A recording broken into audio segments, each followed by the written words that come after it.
Welcome to the April 26th edition of AIPS News. Manchester City host Real Madrid tonight in the first semi-final of the Champions League, with two-thirds of Madrid's BBC, Karim Benzema and Cristiano Ronaldo, a doubt for the match. The second semi-final is tomorrow night, as Bayern Munich travel to Madrid and face Diego Simeone's Atletico.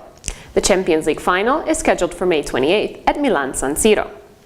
In domestic football, Leicester City inch ever closer to the title after second-place Tottenham's 1-1 draw with West Ham last night. In Italy, Juve celebrated their fifth straight title after beating Fiorentina on Sunday and after second-place Napoli's loss to Roma.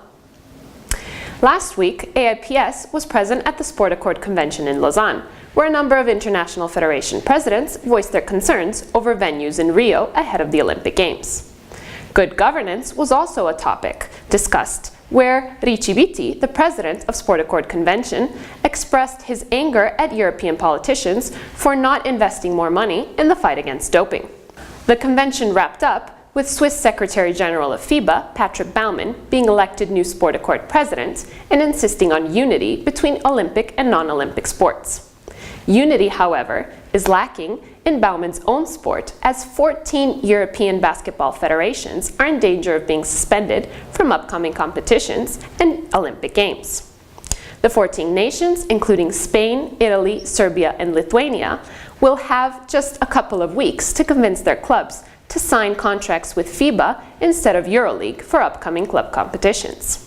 FIBA's executive committee met on Saturday, where it was announced that individual meetings will be held with the problematic federations in order to convince them to convince their own clubs to sign with FIBA.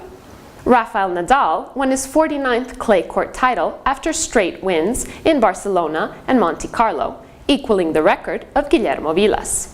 Nadal will now be confident going into the French Open, which begins in Paris on May 13th. In doping news, Kenya has finally let through an anti-doping bill that means that the African nation is not in danger of being suspended by WADA ahead of the Rio Olympic Games.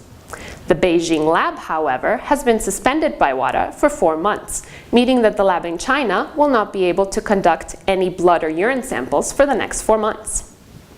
Join us next week for more AIPS news and follow AIPS on Facebook, Instagram, and Twitter.